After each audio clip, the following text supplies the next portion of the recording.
បាទជំរាបសួរពុកម៉ែបងប្អូនបាទថ្ងៃនេះខ្ញុំបាទក្រុមការងារសាងសង់មកបង្ហាញនៅមុខផ្ទះមួយហើយក្រុមការងារសាងសង់យើងបានសាងសង់នៅខាងទឹកដីស្រុកបារិនខេត្តសៀមរាបបាទហើយសម្រាប់មុខផ្ទះនេះដែរមានទំហំក្បាល6ម៉ែត្រគុណជាមួយនឹង12ម៉ែត្របាទហើយទាក់ទងជាមួយមុខខាងមុខនេះយើងលេងកញ្ចក់ធំរហូតដល់លើបងប្អូនមកកញ្ចក់មួយខាងលើស្អាតមែនទែនបងប្អូនហើយមុខផ្ទះនេះសម្រាប់ក្រុមការងារយើងខ្ញុំទៅបានសាងសង់តែមួយទេយើងគូជូនចាស់ផ្ទះហ្នឹងគាត់ខាងស្តង់ដំឡូងចាស់ស្តង់ដំឡូងហើយក្រុមការងារយើង design ហើយសាងសង់ជូនណាបងប្អូននៅខាងស្រុកបារិនខេត្តសៀមរាបចឹងណាហើយម៉ូតខាងនេះយើងលេងជូនគាត់ជាប្រភេទប្រទេសក្តារហើយយើងចាប់ជាប្រភេទបេតុងបងប្អូនចាប់ធ្វើកលៈស្អាតណាបងប្អូនផ្ទះនេះទើបសាងសង់បានមួយកម្រងហ្នឹងនៅខាងស្រុកបារិនហើយក៏យើង design ជូនគាត់ដោយផ្ទាល់សម្រាប់ក្រុមការងារយើងដែរបងប្អូនតើមើលខាងក្នុងនៅមុខផ្ទះនេះចាស់ផ្ទះគាត់លេងឈើស្អាតណាស់បងប្អូនសម្រាប់ខាងមុខកញ្ចក់ខាងមុខនេះក៏លេងឈើជូនគាត់ដែរបងប្អូននេះបាទតើមើលខាងក្នុងអស់គ្នាបងប្អូនមកផ្ទះនេះគាត់បានឡើងរួចហើយបងប្អូនគាត់ឡើងវាតស្អាតណាស់បងប្អូនគាត់លេងតាក់ទងជាមួយនឹងឈើពីដានឈើលេងឈើហើយសសរនេះគាត់នៅបាត់ទៀតណាតែអត់បានបាត់ហើយខាងមុខនេះលេងជាប្រភេទទូដេកគាត់តើបានធ្វើហើយតែផ្ទះនេះស្អាតណាស់បងប្អូនមានចំណាប់អារម្មណ៍អាចតាក់ទងមកខ្ញុំបានបងប្អូនហើយគាត់លេងវេតឈើតាមកម្ពស់1.3 ម៉ែត្រតាមជាងតុកេងទី1ខាងក្រោមបងប្អូនផ្លូវចេញទៅខាងក្រៅស្តង់ដលងផ្ទះបាយគាត់ជន់ដោយខាងជន់លើតែម៉ូតផ្ទះនេះស្អាតបងប្អូនទៅសាំសង់បានមួយកម្រងខាងស្រុកបារិននេះហើយម៉ូតពីដានមិននិយាយទេបងប្អូនស្អាតអត់ទៅ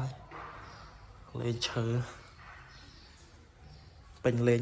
ហើយទាក់ទងជាមួយនឹងការ៉ូចដា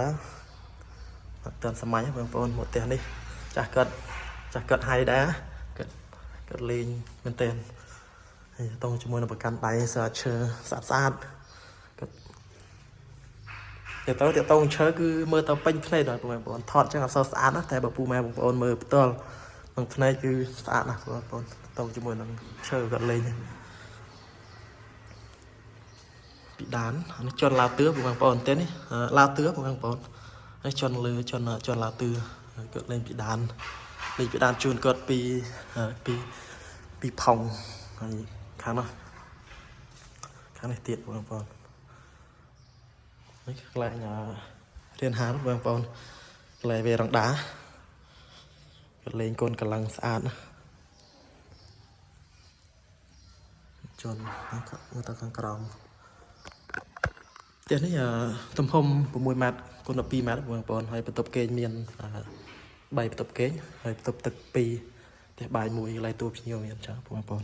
តែផ្ទះនេះគាត់ចូល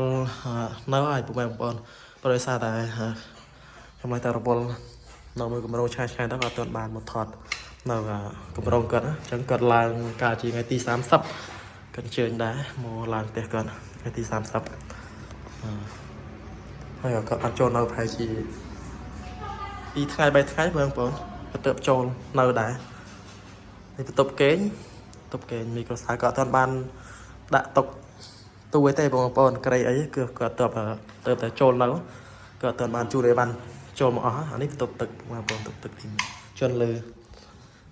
តែបងប្អូនខ្ញុំម្ដងចង់សាងសង់គេឋានថ្មីហើយម៉ូតថ្មីបងប្អូនម៉ូតថ្មីហើយដេកឈើស្អាតដូចគាត់អញ្ចឹងបងប្អូនអាចទំនាក់ទំនងមកក្រុមការងារយើងខ្ញុំបានណាបងប្អូនទទួលធ្វើទាំងសំណង់ហើយនឹងធ្វើភេទឈើដូចគាត់អញ្ចឹងបងប្អូនស្អាតណាស់បងប្អូនហើយតម្លៃក៏សមរម្យដែរបងប្អូនអាចទំនាក់ទំនងបានចង់សួរតម្លៃហើយម៉ូតផ្ទះនេះការខ្ញុំ design ជូនគាត់ដូចជាខែម៉ាត់ដូចជាផ្លេចដែរទៅជាមួយខែថ្ងៃ design ហ្នឹងហើយគាត់ចង់ធ្វើ4ខែកន្លះខែនេះខែ11ជន់នេះគឺលេខកញ្ចក់ជួលកញ្ចក់រ៉ៃសិនទៀតណាបងប្អូនតែផ្ទះនេះគាត់លេងគាត់ស្លាញ់ឈើអាស្រ័យបៀបឈើដែលគោះខាងក្នុងចឹងទៅគាត់ឲ្យក្រុមការងារធ្វើ design ឈើជូនគាត់ như ta xã bên trên nhầm chỉ để sang song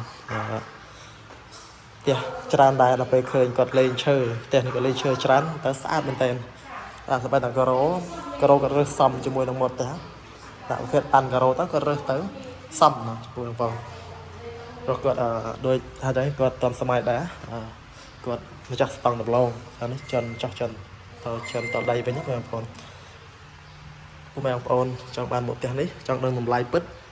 ជាក់ស្ដែងបងប្អូនអាចធ្វើការទំនាក់ទំនងមកខ្ញុំបានហើយខ្ញុំបាន design រួចហើយតែបងប្អូនចង់បានទំហំថយឬក៏បានទំហំធំជាងនេះបន្តទៅវិញយ៉ាងនេះក៏បានដែរបងប្អូនព្រោះតែខ្ញុំបាន design ខ្លួនឯងតលបងប្អូនបាទនេះតបជន់ទៅដីហើយទៅក្រោយចេញទៅផ្ទះបាយធ្វើខណ្ឌចេញទៅខាងនោះទៀតណាបាទស្អាតណាស់បងប្អូននិយាយទៅម៉ូដនេះទៅជាមួយនឹងនិយាយទៅខ្ញុំស្រឡាញ់ពីដើមបងប្អូនស្រឡាញ់ពីដើមស្រឡាញ់ឈើនេះគាត់ធ្វើពីបាតទៅ1.3 ម៉ែត្រកម្ពស់1.3 ម៉ែត្រម៉ូដក្បាច់គាត់គឺស្អាតណាស់ស្អាតចិត្តដើស្អាតហើយទៅវិញម៉ូដគាត់ធ្វើម៉ូដស្អាតណាស់ជាមួយទៅពេលគាត់នៅធ្វើទូដេកកន្លែងនេះទៀតនេះកន្លែងនេះចាស់គាត់បងប្អូនចាស់គាត់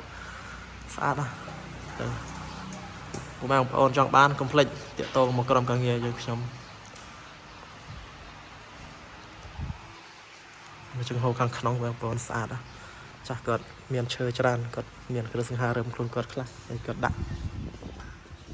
ខាងក្រៅបងប្អូនក្រៅវិញស្បែកគេចោះមុខនេះគាត់លេងជាប្រភេទពីដើមឈើពីស្គាល់ស្អាតណាស់គាត់លេងនៅតែគាត់ស្រឡាញ់នឹងលេងម៉ូដកញ្ចក់ខាងមុខចានេះភាសាគាត់ធ្វើទំហំ7 ម៉ែត្រទៅទឹង7 ម៉ែត្រឬក៏ទៅទឹង7 ម៉ែត្រកន្លះកាន់តែស្អាតទៀតបងប្អូនតែនេះគាត់ធ្វើតែ6 ម៉ែត្រដោយសារតែដីគាត់កន្លែងស្តង់តឡងអញ្ចឹងគាត់មិនអាចបន្រិបានទៀតបានគាត់ជួយកន្លែងគាត់ណាបាទនេះជំហៀងខាងជាមួយខាងស្ដាំទៅទូតេបាទអរគុណពុកម៉ែបងប្អូនសម្រាប់ទស្សនាវីដេអូមួយនេះបើពុកម៉ែបងប្អូនចង់បានម៉ូដផ្ទះនេះពុកម៉ែបងប្អូនអាចធ្វើការទំនាក់ទំនងមកយើងខ្ញុំបានដោយក្រុមការងារយើងអ្នក design ផ្ទាល់សាងសង់ផ្ទាល់បងប្អូនខាងស្រុកវ៉ារិនពុកម៉ែបងប្អូននេះទិដ្ឋភាពស្រុកវ៉ារិនខេត្តសៀមរាបបាទអរគុណពុកម៉ែបងប្អូនជួបគ្នានៅវីដេអូក្រោយៗទៀត